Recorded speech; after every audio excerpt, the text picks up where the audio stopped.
ओम शांति। ओम शांति। आज की तारीख मुरली की है 25/6/66। प्रातः क्लास। डबल ओम शांति। एक शिव बाबा कहते हैं और एक ब्रह्मा बाबा कहते हैं। क्या कहते हैं? डबल ओम शांति। दोनों का स्वधर्म है शांत, और दोनों ही शांति धाम में रहने वाले हैं।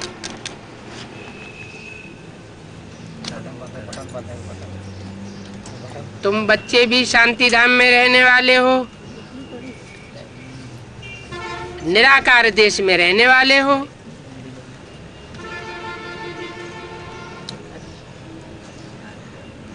और इस देश में पार्ट बजाने आए हो,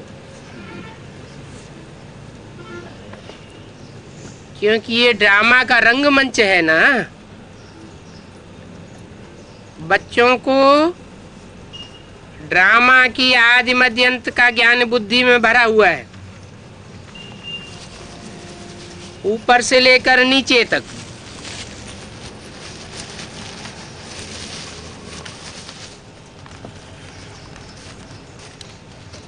ऊंचते ऊंच भगवान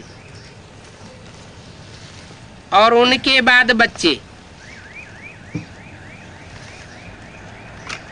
इन बातों को अच्छी रीति समझो। इन बातों को, ऊंचते ऊंचे भगवान माना भगवान भी ऊंचे और नीचे होते हैं क्या?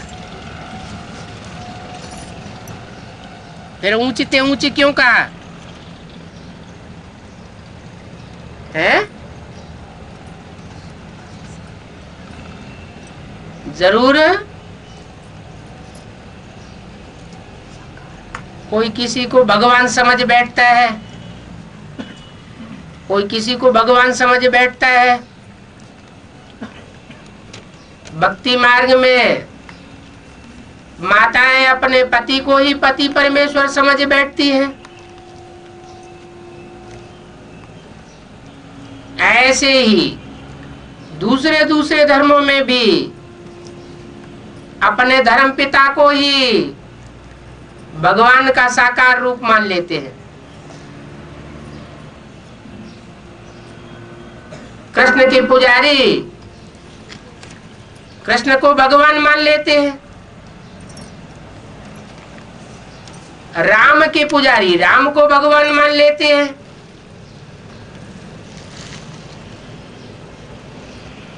लेकिन वास्तव में ऊंचते ऊंचे भगवान है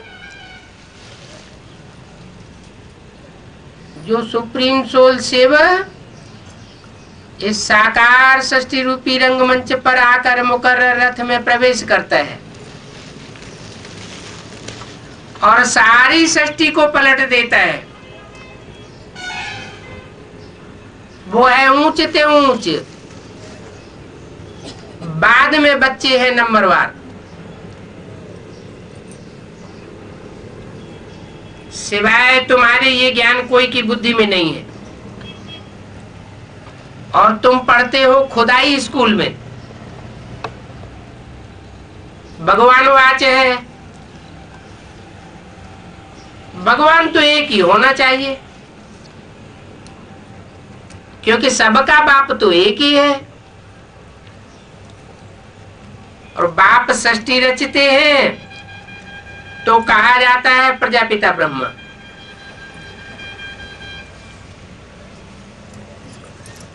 इनको प्रजापिता नहीं कहेंगे। किनको? ब्रह्मा को। प्रजा तो जन्म मरण में आती है।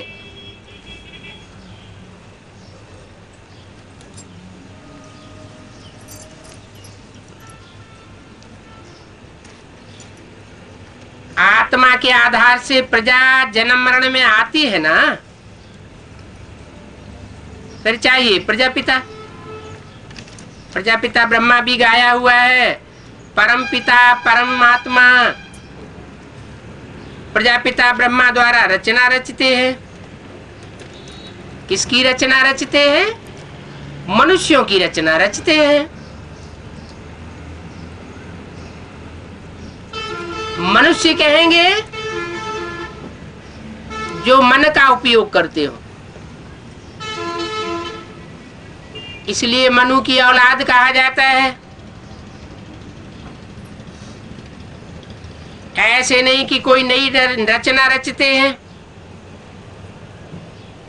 उनको बुलाया ही जाता है, हे पतित पावन आओ।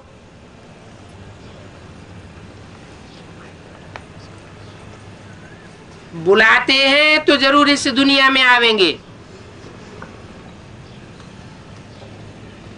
जब दुनिया पतित बनती है और उनका अंत होता है, तब ही बाप आते हैं। आते किस लिए हैं? पतित को पावन बनाने के लिए आते हैं। तो जिस काम के लिए आवेंगे, बीच में तो वापस नहीं जावेंगे। दुनिया पतित बनती है, उनका अंत होता है, तो आते हैं। अभी तुम जान गए हो कि बाप भी आते हैं एक बार, और कब नहीं आते। लेकिन शास्त्रों में तो इतने अवतार लिख दिए हैं। ये इतने अवतार कहां से आए? वास्तव में वो सब हैं झूठे। भगवान तो एक ही बार आता है। उन शास्त्रों को मिथ्या ज्ञान कहा जाता है, क्योंकि शास्त्र लिखने वाले संगम युग को नहीं जानते कि कौन से पुरुषोत्तम संगम युग में आकर के वो पुरुष स्वरूप आत्मा पुरुषों में उत्तम बना करके जाती है। तो शास्त्र सब झूठे हो जाते हैं। अब उन शास्त्रों का असली सार आकर के बाप बताते हैं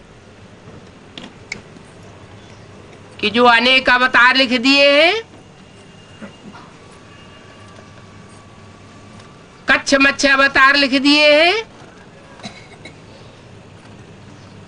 वो अपनी अपनी जाति अपनी अपनी धर्म में जो विशेष आत्माएं विशेष पार्ट बजाती है धर्म पिता के रूप में,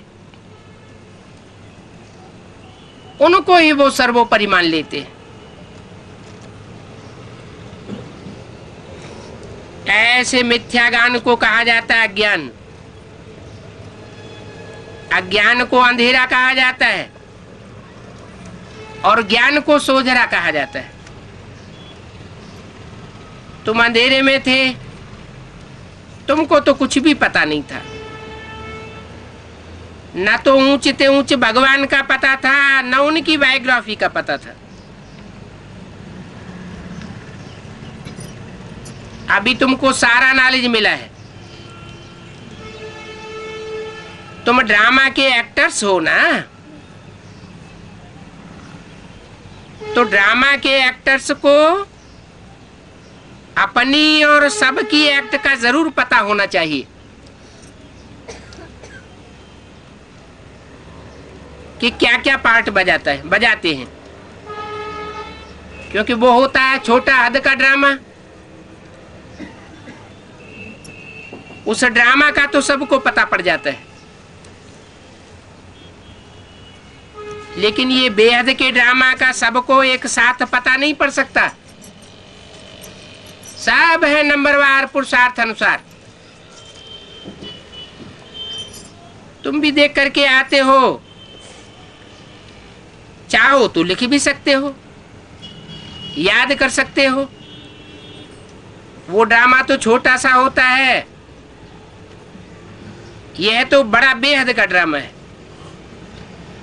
जिसको तुम सतयुग से लेकर कलयुग अंत तक जानते हो। अभी तुम बच्चे जानते हो, हमको बेहद के बाप से बेहद का वर्षा मिलता है। उस लौकिक बाप से हद का वर्षा, हद की प्रॉपर्टी मिलती है। बाबा ने समझाया था राजाएं जो बनते हैं वो अगले जन्म में दान पुण्य आदि करने से बनते हैं, और पिछले जन्म में जो दान पुण्य किया है उसके एवज में एक जन्म के लिए राजा बनते हैं।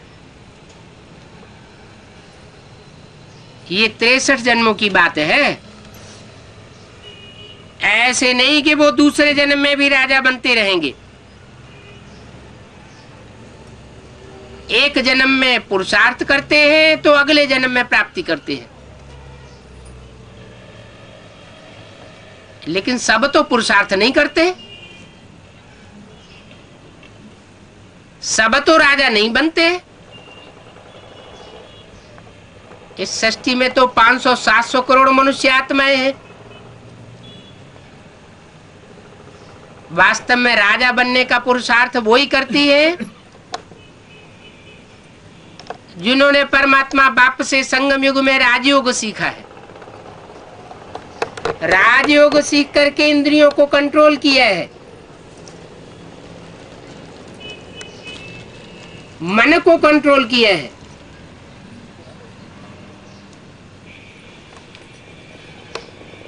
संगम युग में जिनके संस्कार पड़ जाते हैं पुरुषार्थ करने की, जैसा जैसा तीखा पुरुषार्थ वैसा वैसा तीखा राजा बनता है।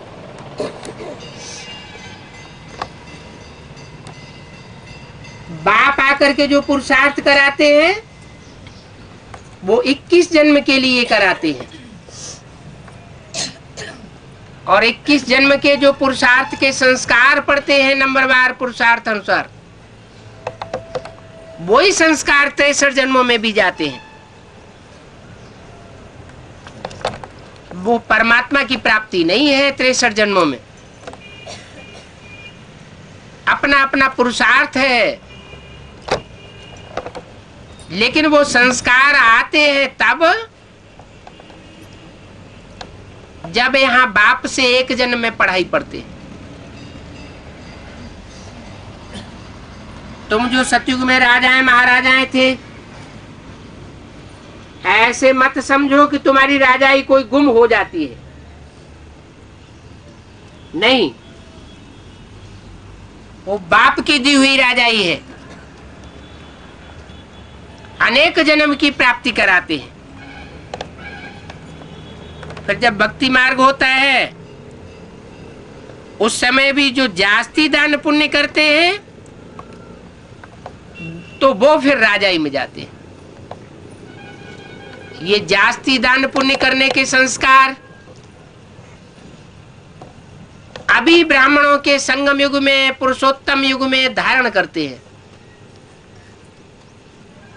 कोई तो अपने पुरुषार्थी जीवन में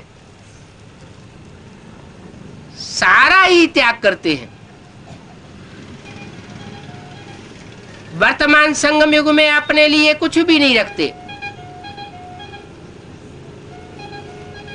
कोई सारा त्याग नहीं कर पाते हैं।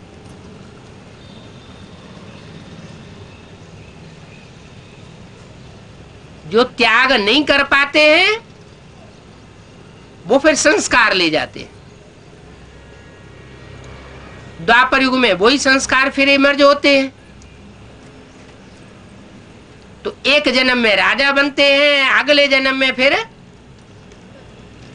पुरुषार्थी बनते हैं।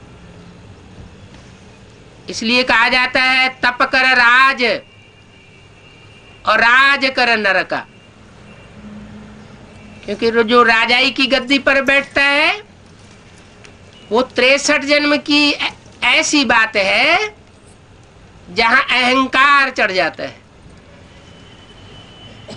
बाप जो 21 जन्म की बादशाही देते हैं वहां अहंकार चढ़ने की बात नहीं रहती है।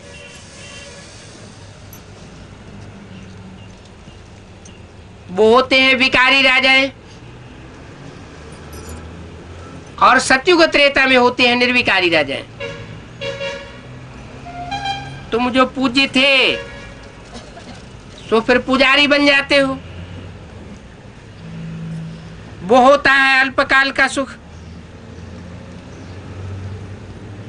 दुख तो सिर्फ अभी होता है जब तुम तमो प्रधान बने हो। कब बने हो तमो प्रधान? कलयुग में आकर के अंतिम चरण में तुम तमो प्रधान बनते हो। जब रजो प्रधान हो तो इतना दुख नहीं होता है। जब इतना दुख नहीं होता है तो उस समय रावण को जलाते भी नहीं है। जब जास्ती दुख बढ़ जाता है, कोई सहन नहीं कर सकते हैं, तो दुख देने वाले का पुतला बना करके जलाते हैं। तो बच्चों को बुद्धि से काम लेना है कि देखो रजो प्रधान में भी हमको कितना सुख है। वहां कोई लड़ाई झगड़े आदि की बात नहीं होती।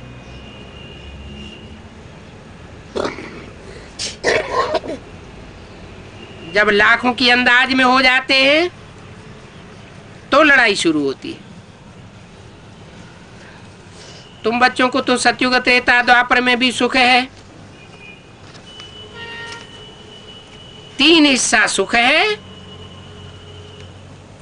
और 1 हिस्सा दुख है। दूसरे धर्म वालों के लिए ऐसा नहीं है। दूसरे धर्म की आत्माएं आधा सुख और आधा दुख भोगती है।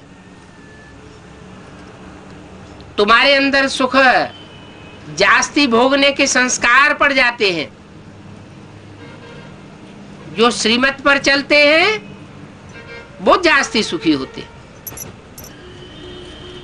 श्रीमत पर नहीं चलते हैं तो दुखी होते हैं। तो ये संस्कार अभी आत्मा में भर रहे हैं। जब तमो प्रधान शुरू होता है तो थोड़ा दुख होता है। अभी तो है ही तमो प्रधान। बाप समझाते हैं ये ड्रामा है, इस ड्रामा से कोई छूट नहीं सकता। कोई कहते हैं कि सदाकाल की मुक्ति हो जाती है, लेकिन सदाकाल की मुक्ति कैसे होगी? भगवान को ही कल्प कल्प इस सृष्टि पर आना पड़ता है, तो आत्माओं की सदाकाल मुक्ति कैसे हो सकती? भगवान तो ऊंचते ऊंच गाया हुआ है, उससे ऊंच पाटधारी तो कोई होता नहीं।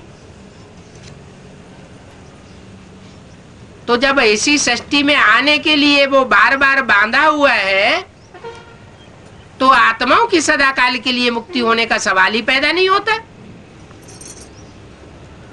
मनुष्य जब दुख में बहुत तंग हो जाते हैं तो कहते हैं भगवान ने ऐसा खेल क्यों रचा, हमें तो इस संसार से मुक्ति चाहिए। ऐसी दुख की दुनिया रचने की जरूरत ही क्या थी? लेकिन नहीं,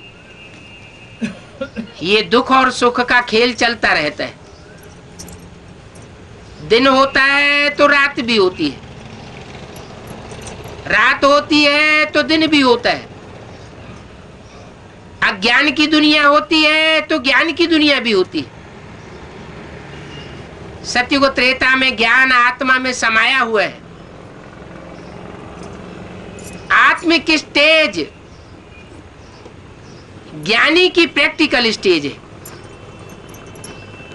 द्वापर युग में आत्मिक स्टेज नहीं रहती तो अज्ञान छा जाता है। तो ऐसा खेल कहते हैं कि रचा ही क्यों, जो अज्ञान छा जावे। मनुष्य इतना दुखी क्यों हो जाता है? अगर ये दुनिया रचे ही नहीं तो दुनिया ही नहीं होती, कुछ नहीं होता। बाप कहते हैं रचयिता है तो रचना भी तो है ना। बच्चे जानते हैं नई दुनिया सो पुरानी दुनिया होती है। ऐसी तो दुनिया में कोई चीज नहीं है जो नए से पुरानी न होती हो। चाहे मनुष्य हो, चाहे जानवर हो, चाहे पशु पक्षी हो, चाहे पहाड़ हो, चाहे नदियां हो, दुनिया की हर चीज सतो प्रधान से तमो प्रधान की ओर जाती है, चार अवस्थाओं से गुजरती है। मनुष्य जीवन के भी चार काल हैं। बाल्यकाल सबसे अच्छा माना जाता है, कोई चिंता नहीं होती है। नौजवान होते हैं तो थोड़ी चिंताएं बढ़ती है, परिवार बढ़ता है। वानप्रस्थ अवस्था होती है तो और ही चिंताएं बढ़ जाती हैं। वृद्धावस्था आने पर समझते हैं अब तो सन्यास हो जाना चाहिए, लेकिन बुद्धि का सन्यास होता नहीं है। ये कौन सी युग की बात है? ये कलयुग की बात है। कलयुग में सन्यास लेने के लिए और दिलाने के लिए और सन्यास सिखाने के लिए शंकराचार्य को आना पड़ता है, क्योंकि सन्यासी अपन को समझते हैं कि हम सुखी हो जाते हैं घर घाट छोड़ने से, लेकिन बुद्धि से तो नहीं छोड़ पाते। बुद्धि से याद आता रहता है तो सुखी कैसे हो सकते हैं? अभी बाप आकर के हमको बेहद का सन्यास सिखाते हैं कि घरगस्थ में रहो, और घरगस्थ में रहते हुए भी, इंद्रियों से कर्म करते हुए भी बुद्धि से उपराम हो जाओ। तो ये ऐसे नहीं है कि दुनिया रची ही क्यों, किसने ये सब खेल रचाया? कहते हैं ना, खेल तो किसी ने रचाया नहीं, ये तो बना बनाया ड्रामा है। जो बना बनाया ड्रामा है उसको रचने की बात नहीं है, ये ड्रामा अनादि फिरता रहता है। बच्चे जानते हैं नई दुनिया सो पुरानी जरूर होती है, उनकी डिटेल भी बताते हैं। सतयुग से कलयुगांत तक कैसे कैसे चक्कर फिरता है। बाकी थोड़े रोज हैं, तुम सब कुछ प्रैक्टिकल में देखेंगे जो तुमने साक्षात्कार में देखा है। पहले से ही सब कुछ नहीं दिखावेंगे। 5000 वर्ष पूरे होने में बाकी थोड़ा टुकड़ा बचा है, तो अभी सब कुछ थोड़े ही दिखावेंगे, और जब होगा तो उनको भी साक्षी होकर के देखेंगे। जिनकी साक्षी अवस्था बनी होगी वो देखेंगे, साक्षी अवस्था नहीं बनी होगी तो त्राह त्राह करेंगे। जो होना होगा सो कल पहले माफिक होगा। ये तो देखते हो कि तैयारियां हो रही है, विनाश तो जरूर होगा। सारी तैयारी हुई पड़ी है, बाकी क्या नहीं हुआ है? नई दुनिया का जो संगठन है वो अभी तैयार नहीं हुआ है। जब तक नई दुनिया का संगठन तैयार नहीं हुआ है तब तक पुरानी दुनिया में आग नहीं लग सकती। ड्रामा में सब कुछ पहले से नूद है, ऐसे नहीं कि विनाश तो नहीं होगा, विनाश तो जरूर होगा। अब तुम बच्चों को बाप समझाते हैं, अभी आत्मा जो तमो प्रधान बनी है अभी उसको सतो प्रधान बनना है। कितने साल हो गए? तमो प्रधान आत्मा को सतो प्रधान बनाने के लिए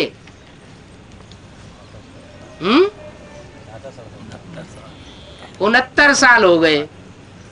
68-69 साल में अभी तमो प्रधान आत्मा सतो प्रधान नहीं बनी, तो आगे बन जाएगी क्या? है बन जाएगी। कैसे?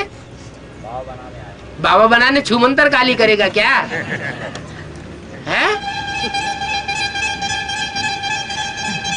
जैसे घी में पूड़ी डाली जाती है तो नीचे बैठ जाती है। कब तक नीचे बैठी रहती है? जब तक पकेगी नहीं तब तक नीचे, और जब पक जाएगी तो ऊपर आ जाएगी। तो ब्रह्मा को विष्णु बनने में कितना टाइम लगता है? 1 सेकंड लगता है। तो वो 1 सेकंड अभी नुदा नहीं है। वो 1 सेकंड का आखिरी पुरुषार्थ अभी एक आत्मा का हुआ नहीं है,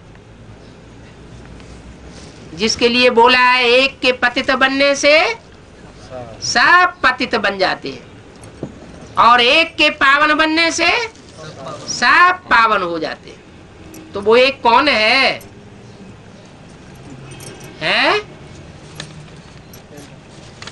एक वो कौन है जिसका इतना महत्व है? राम बाप है?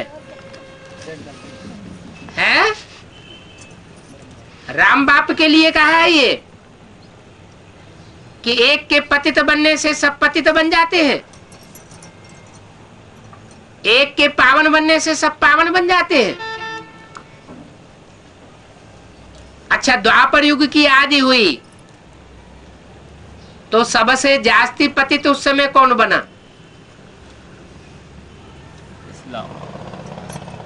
इस्लाम धर्म में जो आत्मा कन्वर्ट हुई, इब्राहिम जिसमें प्रवेश करता है वो सबसे जास्ती पतित बन जाता है।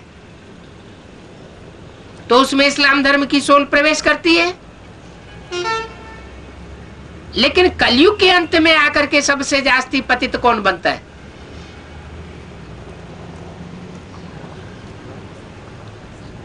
उत्थान और पतन भारत की कहानी है। भारत पिता कहा जाता है, भारत माता कही जाती है। क्यों? पिता क्यों नहीं? माता को आगे क्यों रखा गया है? माता, ओ माता तू है जग की भाग्य विधाता, क्यों कहा गया? भाग्य विधाता तो भगवान होना चाहिए, क्योंकि माता धरणी कही जाती है।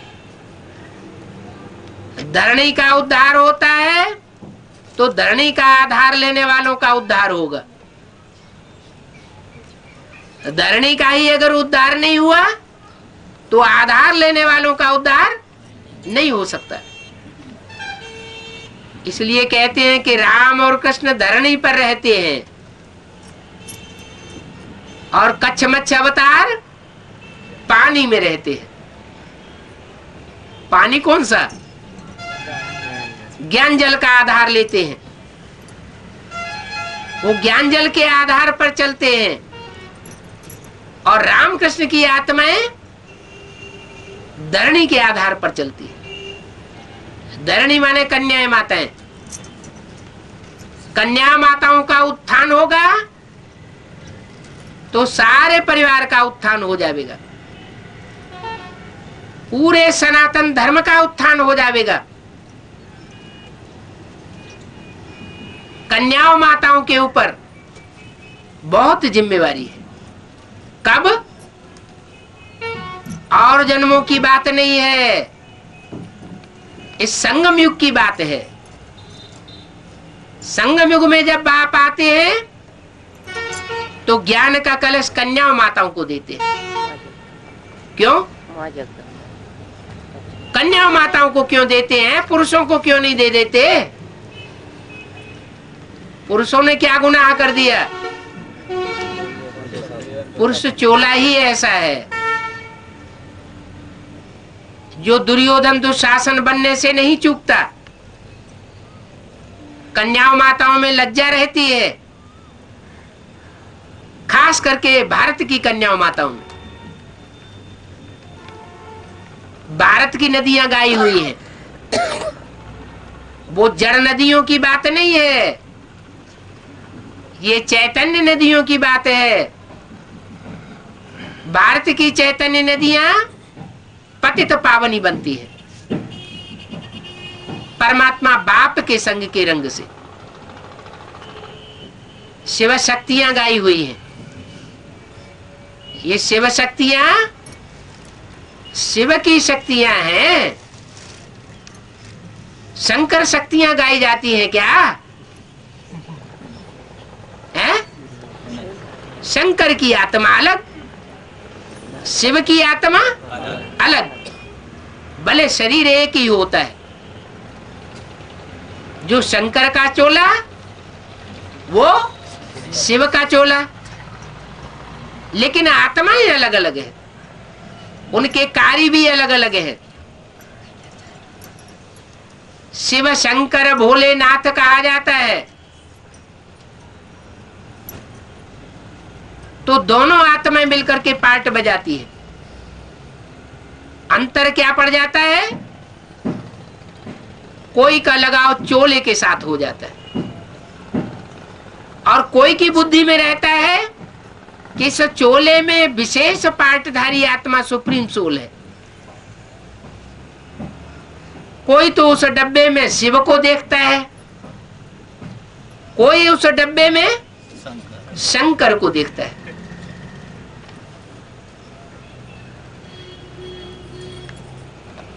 तो शंकर हो, ब्रह्मा हो या विष्णु हो,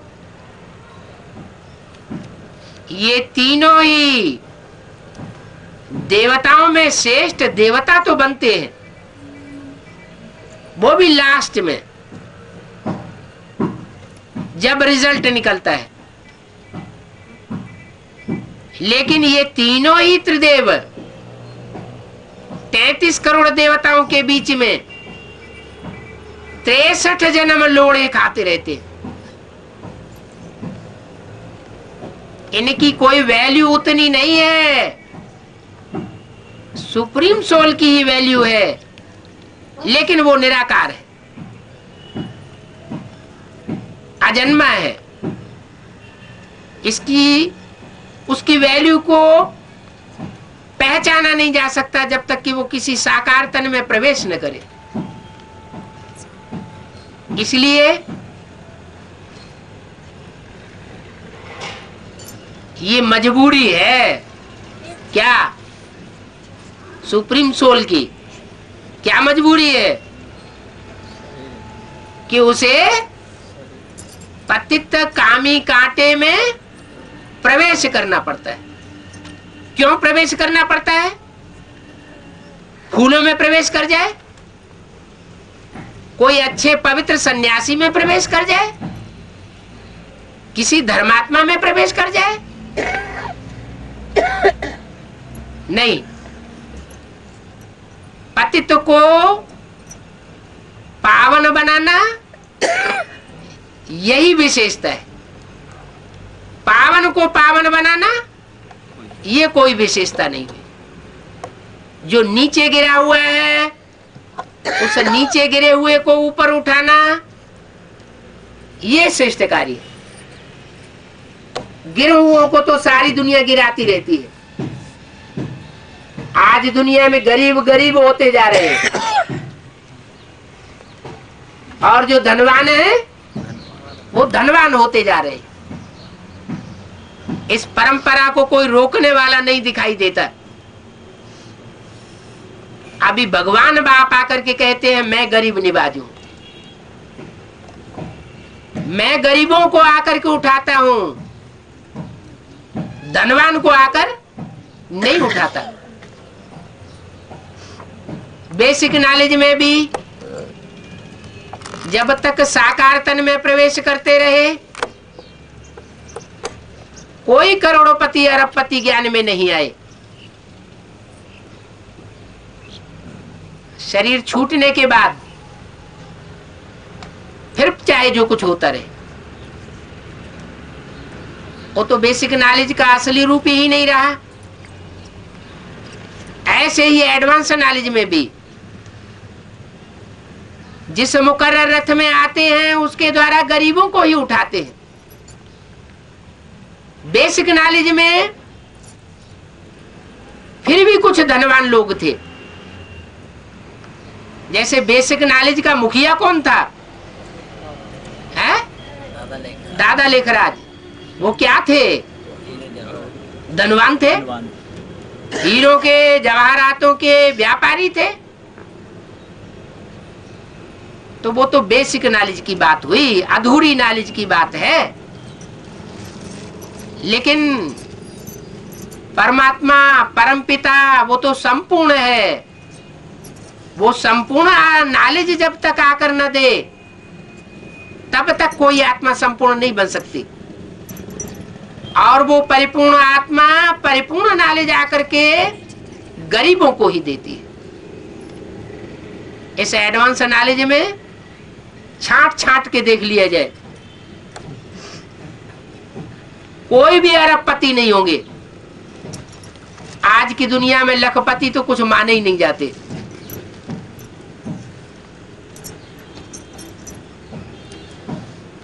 तो नीचे को ही आकर के ऊंचा उठाता है। जो बैगर बनते हैं वो प्रिंस बनते हैं यहाँ। इसलिए बैगर टू प्रिंस गाया हुआ है। सुप्रीम सोल आता है तो भारत जो दर दर का भिखमंगा बन जाता है, विदेशियों से भीख मांगते हुए दिखाया गया, उसी भारत को इसी जन्म में आकर के सरताज बना देता है, विश्व का मालिक बना देता है। इसलिए झंडा यादगार बना हुआ है, विश्व विजय करके दिखलावे तब होवे प्रणपूर्ण हमारा। झंडे में जो 3 वस्त्र हैं वो शरीर रूपी वस्त्र की यादगार हैं। जरूर ऐसे 3 वस्त्र हैं जो 3 प्रकार के विशेष संस्कारों को धारण करने वाली आत्माएं हैं। लाल रंग क्रांति का सूचक है। क्रांति माना संपूर्ण परिवर्तन, संकल्पों की खूनी कांति से लेकर के स्थूल खून खराबा तक सारी दुनिया की पूरी खूनी क्रांति होती है। मन बुद्धि रूपी आत्मा भी बदल जाती है, जो संकल्प विकल्प करने वाली है। और शरीरों में जो खून तामसी बह रहा है वो तामसी खून भी बदल जाता है।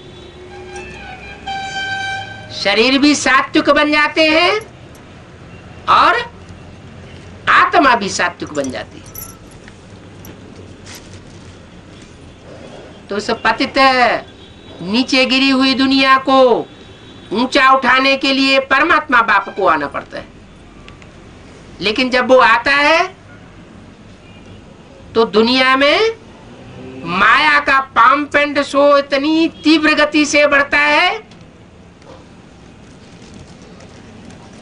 कि जो माया का पाम्प एंड शो फैलाने वाली दूसरे धर्म की आत्माएं हैं,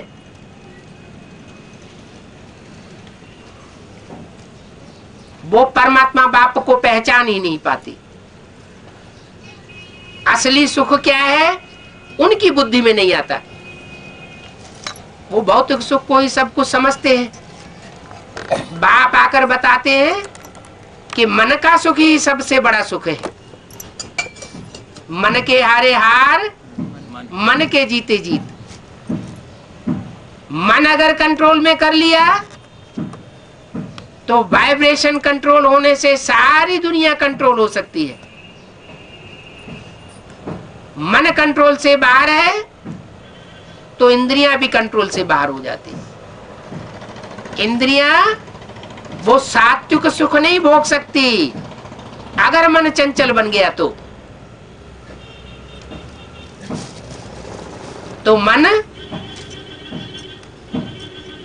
मन का मिसाल दिया गया है ब्रह्मा के लिए।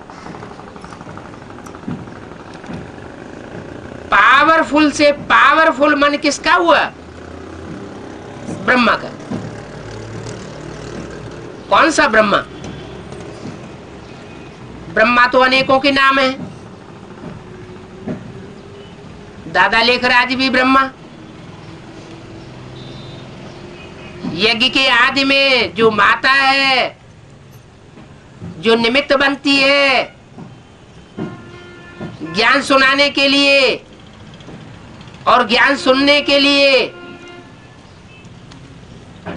वो माता पहले पहले आदि ब्रह्मा है।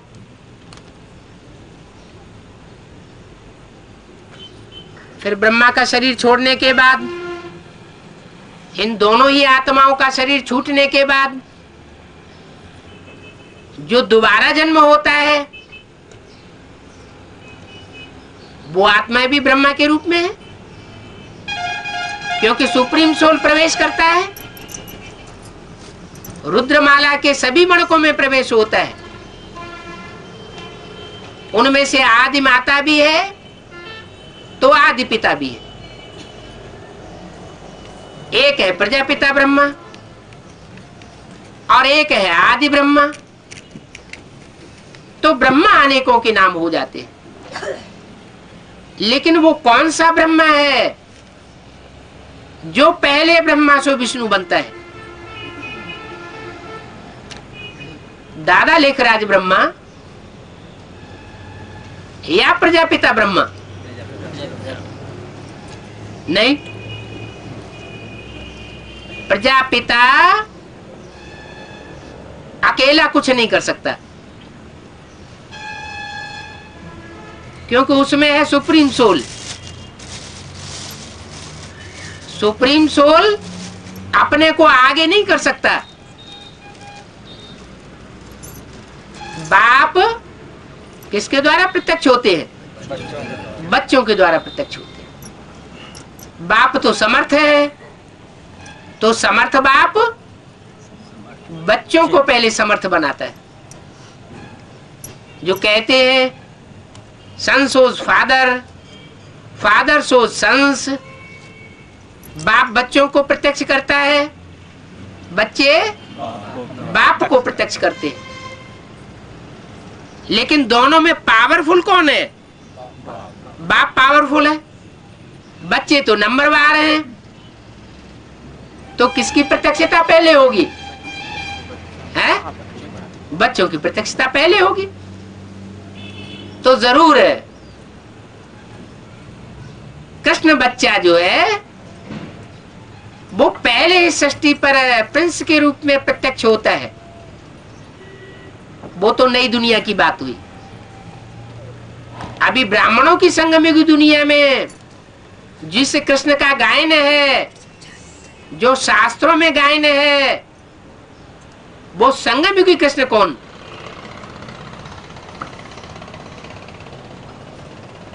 ब्रह्मा की सोल, दादा लेखराज जो अगले जन्म में कृष्ण बच्चे के रूप में जन्म लेता है, वो आत्मा अभी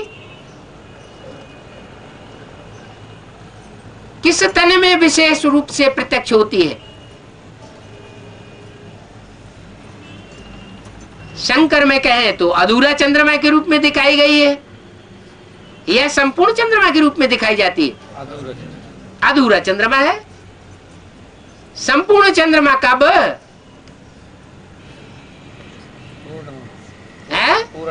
पूर्णमासी। तो जो पूर्णमासी है, एक तरफ सूर्योदय होता है और दूसरी तरफ संपूर्ण चंद्रमा अस्त होता है। एक तरफ चंद्रमा उदित होता है और दूसरी तरफ सूर्य अस्त होता है। माउंट आबू में अस्त की यादगार है। क्या यादगार है वहां? है सनसेट पॉइंट देखने जाते हैं कि वो ज्ञान सूर्य है जो बेसिक नॉलेज देने के लिए दादा लेखराज ब्रह्मा कृष्ण की सोल में प्रवेश हुआ था, वो कैसे अस्त हो जाता है। फिर वही अधूरा चंद्रमा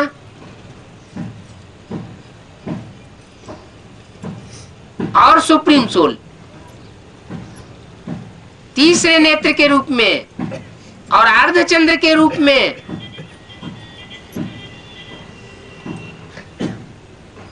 जिसे सूर्यवंशी राम कहा जाता है, राम बाप कहा जाता है, माने कृष्ण को जन्म देने वाला, उसमें प्रवेश करता है। दोनों ही आत्माएं प्रवेश करती है। ज्ञान चंद्रमा ब्रह्मा की सोल भी प्रवेश करती है। वो ज्ञान सूर्य सदाशिव शिव नेत्र के रूप में प्रवेश करता है। प्रवेश करता है, प्रत्यक्ष नहीं होता, गुप्त पार्ट बजाता है। जब तक पांडवों को प्रत्यक्ष न करे तब तक गुप्त पार्ट बजाता है। तो पहले पहले प्रत्यक्षता किसकी होती है? बाप की प्रत्यक्षता होती है या पहली रचना की प्रत्यक्षता होती है? पहली रचना की प्रत्यक्षता होती है। पहली रचना कौन है? माता। माने जो यज्ञ के आदि में माता थी, वो माता अभी दोबारा जन्म लेकर के फिर से पार्ट बजाती है एडवांस पार्टी में। माला का आखिरी मणका बनती है। माला का आखिरी मणका और पहला मणका दोनों मणके साथ साथ होते हैं। वास्ट डिफरेंस होता है, लेकिन सुप्रीम सोल के बिल्कुल नजदीक होते हैं दोनों। ऐसी क्या बात है? दोनों सुप्रीम सोल के नजदीक क्यों होते हैं? जब एक लास्ट है और एक फर्स्ट है। नजदीक होने का कारण क्या है?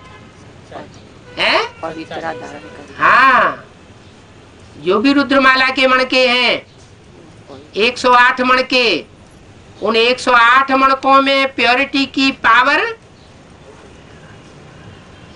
नंबरवार है। उनमें जो जगदम्बा का पार्ट है वो विशेष पार्ट है प्योरिटी को धारण करने में। ऐसे नहीं कि विजय माला से उसकी तुलना की जा सकती है। क्यों? विजय माला से उसकी प्योरिटी की तुलना क्यों नहीं की जा सकती है? विजय माला कहां से निकलती है? गृहस्थी के कीचड़ से निकलती है या सन्यासियों से निकलती है? वो तो सन्यासी होते हैं, उनकी प्योरिटी कोई विशेष मायने नहीं रखती। लेकिन जगदम्बा की प्योरिटी एक विशेष उद्देश्य से है, जो बाप का उद्देश्य है कि घर गृहस्थ में रहते पवित्र बनना है। तो घर गृहस्थ में तो बच्चे भी होते हैं, संबंधी भी होते हैं, अनेकता होती है, नीचे ऊपर होना पड़ता है। तो वो गृहस्थी जीवन में जैसे ब्रह्मा का जीवन था, ब्रह्मा के जीवन में मां अकेली पड़ गई थी। यज्ञ के आदि में ही वो पिता चला गया, यज्ञ पिता। तो जो विधर्मी थे वो हावी हो गई मां के ऊपर। एडवांस पार्टी में तो बाप भी है और मां भी है, फिर भी विधर्मी हावी हो जाते हैं। कारण क्या है?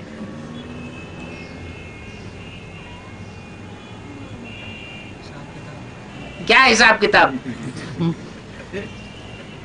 है? सामंजस्य क्यों नहीं? क्योंकि कृष्ण की सोल को ब्रह्मा के रूप में जो सहन शक्ति का पार्ट बजाया था, उसके उल्टा भी पार्ट बजाना पड़ता है। बेसिक नॉलेज में सहन शक्ति की चरम सीमा पर आरूढ़ होकर के पार्ट बजाया। अब वही आत्मा आदि माता में प्रवेश करके सामना करने का पार्ट बजानी है। वो आसुरी शक्तियों का सामना करना ये शंकर का कार्य नहीं है। शंकर तो कुछ नहीं करता, क्योंकि उसमें तो शिव है। शिव को तो अकर्ता कहा जाता है। इन आसुरी शक्तियों का मुकाबला कौन करेगा? जगदम्बा करेगी। जगदम्बा भी इंस्ट्रूमेंट है।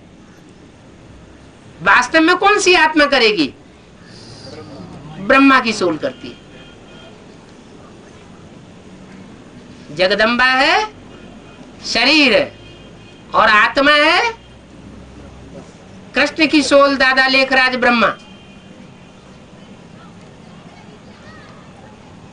तो वो सामना करके, मुकाबला करके आसुरी शक्तियों को ध्वस्त करती है।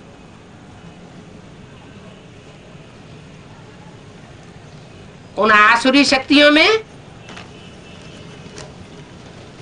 सब पुरुष आ जाते हैं।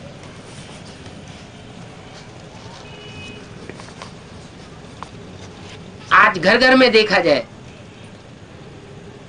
चाहे एडवांस में देखा जाए, चाहे बेसिक में देखा जाए,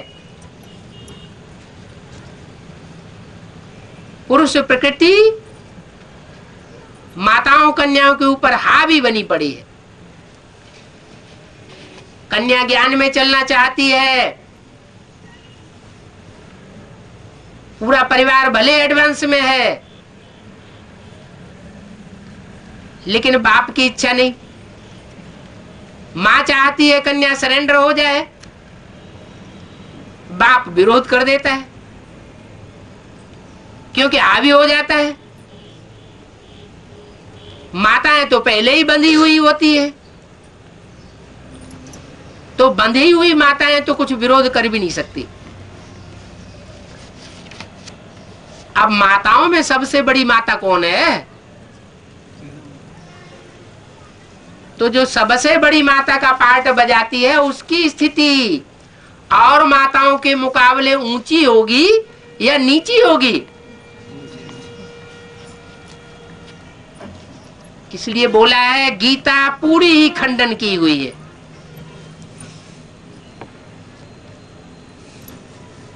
ये गीता का खंडन और गीता का मंडन, इसके ऊपर सारा मदार है। गीता कहो, प्रकृति कहो, जगदम्बा कहो, दिल्ली कहो, इसलिए बोला है दिल्ली का परिवर्तन सारे विश्व का परिवर्तन। दिल्ली का सुधार सारे भारत का सुधार कहा जाता है। दिल्ली ही एक ऐसा शहर है जिसकी गोदी में दुनिया के सब धर्म पले हैं। सब धर्मों ने उस गोदी में राज्य किया है। ये भारत देश की राजधानी है। राजा की धारणा शक्ति है। ये धारणा शक्ति अगर नीचे गिरी रहेगी तो स्वर्ग का राज्य नहीं स्थापन हो सकता।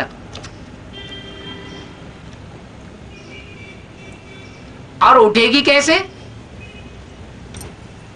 पुरुषों ने तो गिराया, उठेगी कैसे? ज्ञान सुना करके नहीं उठेगी। क्या? धारणाओं का पाठ पढ़ाने से नहीं उठेगी, क्योंकि चैतन्य आत्माओं को तो ज्ञान सुना करके उठाया जा सकता है। प्रकृति चैतन्य है या जड़त्वमयी है?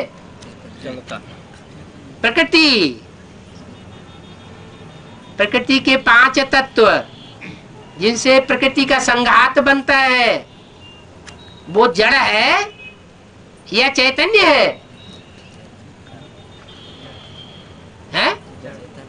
ज्ञान कौन समझता है ज्यादा?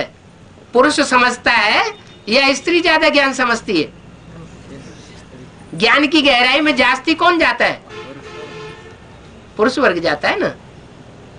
पुरुष माना चैतन्य, प्रकृति माना जड़त्व। जहां जड़त्व होता है वहां कुछ न कुछ हाटबाजिता आ जाती है।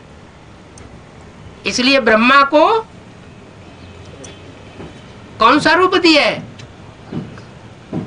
नंदीगण, बैल का रूप दिया है।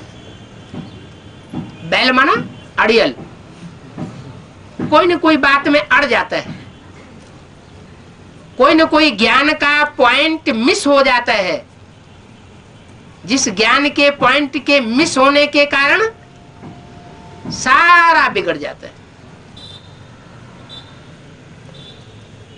अभी गीता का भगवान ये साबित कैसे हो?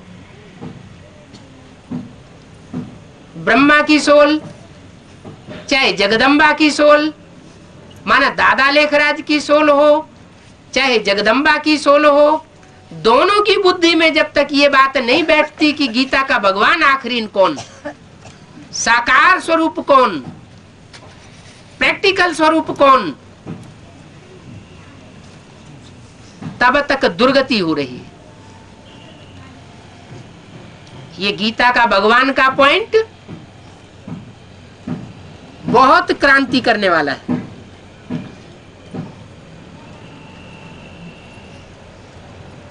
बहुत से तो बेसिक नॉलेज में चलने वाले अभी भी ये नहीं जानते हैं कि गीता का भगवान कौन।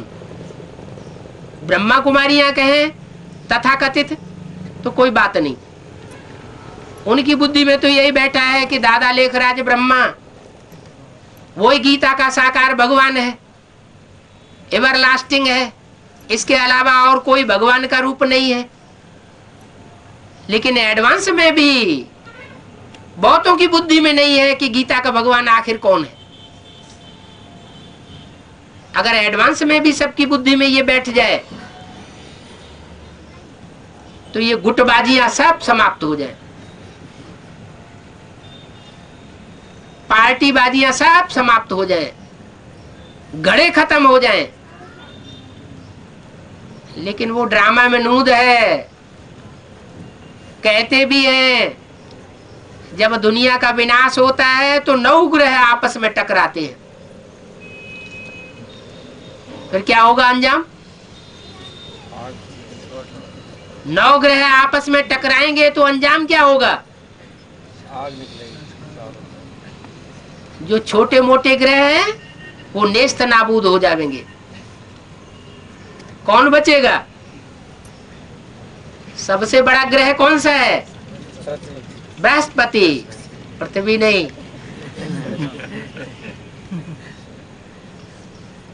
तो जो ज्यादा पावरफुल होगा वो बचेगा, और जो कमजोर होंगे वो सब टूट जाएंगे। जिसमें जास्ती सहन शक्ति होगी वो बचेगा। तो 9 धर्मों में सबसे जास्ती सहन शक्ति का परिचय किसने दिया? सूर्य ने दिया, चंद्रमा ने दिया, इस्लाम ने दिया, बौद्ध ने दिया, किसने दिया है? ज्ञान चंद्रमा ब्रह्मा ने दिया। तो जब विनाश होगा तो दुनिया में या तो बहुत ही सहनशील बचेंगे या तो बहुत ही पावरफुल बचेंगे, सामना करने वाले। बाकी सब खेल खलास हो जाएंगे। ओम शांति।